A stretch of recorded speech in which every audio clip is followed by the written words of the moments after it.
नमस्कार, मैं परवीन कुमारी from ESPN विद्यालय। मेरी हिंदी कोचिंग सेंटर के इस यूट्यूब चैनल में आपका स्वागत है। जी हाँ प्रिय श्रोताओं, आज मैं आपको अंतर्राष्ट्रीय परिवार दिवस की हार्दिक शुभकामनाओं के साथ अपने दिल से एक छोटा सा संदेश आप सभी के सामने प्रस्तुत करना चाहती हूँ। और मेरा ये संदेश मैं सोचती हूँ कि जितना अधिक लोगों तक पहुंचेगा तो कहते हैं कि अगर हमने बहुत सारा काम किया देखा तो सारा तो मतलब नहीं याद रहता हमें कुछ करने के लिए, लेकिन अगर उसमें से कण भर भी याद रह जाता है तो हमारा बोलना भी सार्थक हो जाता है और किसी न किसी के जीवन में कोई ना कोई ऐसी बात जरूर काम में आ जाती है। तो देखिए, मेरा एक छोटा सा संदेश है। अंतर्राष्ट्रीय परिवार दिवस 15 मई को मनाया जाता है, ठीक है।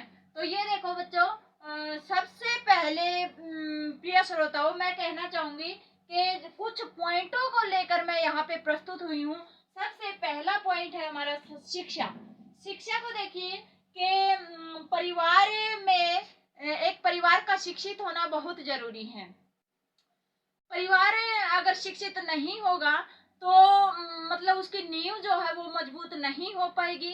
किसी भी जिस प्रकार से एक राष्ट्र की नींव को मजबूत करने के लिए एक समाज का अहम योगदान रहता है, महत्वपूर्ण योगदान रहता है, ठीक उसी प्रकार से एक समाज की नींव को मजबूत करने के लिए एक परिवार का योगदान अहम रहता है, ठीक है।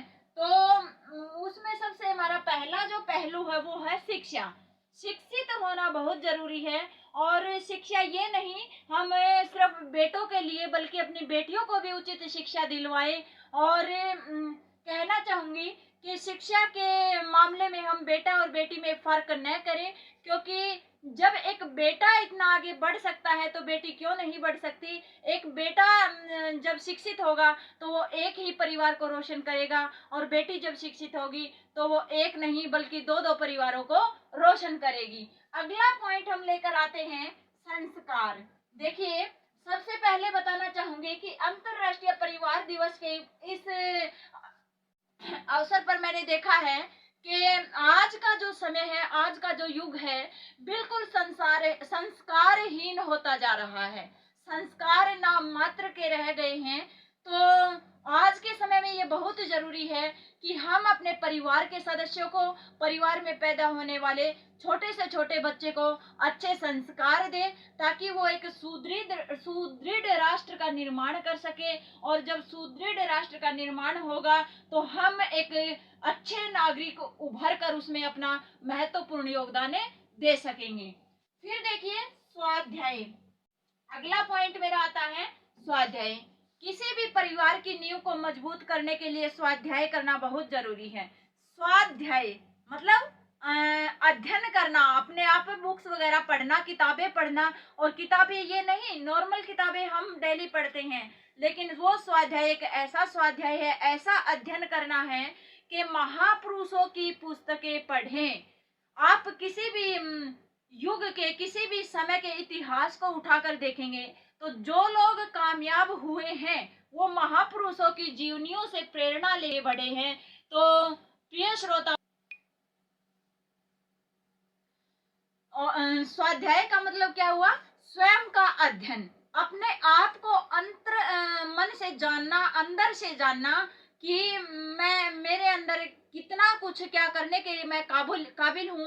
और मतलब बच्चों के जीवन में ऐसी प्रेरणादायक कहानियां भरना, ऐसी महापुरुषों की कहानियां उनको सुनाना ताकि वो और फालतू के कामों में न पड़कर, मतलब बेकार की बातों में न उलझकर एक संस्कारवान व्यक्ति बने, एक संस्कारवान नागरिक बने, ताकि वो एक सुदृढ़ परिवार का निर्माण करके, सुदृढ़ समाज का निर्माण करके और सुदृढ़ राष्ट्र का निर्माण करने में अहम भूमिका निभा सके और अपने राष्ट्र को ऊंचा उठा सके। फिर देखिए आगे हमारा आता है अगला पॉइंट, योग। देखिए, आज जो लॉकडाउन चल रहा है कोरोना वायरस के कारण, कोविड-19 के कारण हमारे डॉक्टर भी परेशान हैं, पुलिसकर्मी भी परेशान है, नर्सेज भी परेशान है, और तो और आम लोग जितने भी हैं वो सभी परेशान है। जब इतनी इतनी बड़ी महान हस्तियां परेशान हैं तो हम जैसे लोगों का तो मतलब औकात ही क्या है इस कोरोना के आगे। तो कोरोना के चलते इस दौर में हमें योग करने पर भी बहुत अधिक ध्यान देना जरूरी है, ताकि हम अपने स्वास्थ्य को चुस्त और दुरुस्त रख सके। अपने स्वास्थ्य और देखिए, योग के द्वारा हम अपनी जो इम्यूनिटी पावर है, जो रोग प्रतिरोधक क्षमता है, उसको बढ़ा सके, ताकि हम हमारे अंदर रोगों से लड़ने की जो क्षमता है वो मतलब बढ़ सके। और इसके लिए हमें समय समय पर जो है योग करते रहना चाहिए। अपने आस पड़ोस के लोगों को भी योग के लिए प्रेरित करना चाहिए, ताकि जीवन में आने वाली, भविष्य में आने वाली जो रोग है, जो बीमारी है, उनसे आसानी से छुटकारा मिल सके। अगला है हमारा नैतिक कर्तव्य। कर्तव्य तो हमारे बहुत सारे होते हैं। एक समाज में रहते हुए प्रत्येक मनुष्य की कुछ ना कुछ जिम्मेदारी होती है, कुछ ना कुछ नैतिक कर्तव्य होते हैं।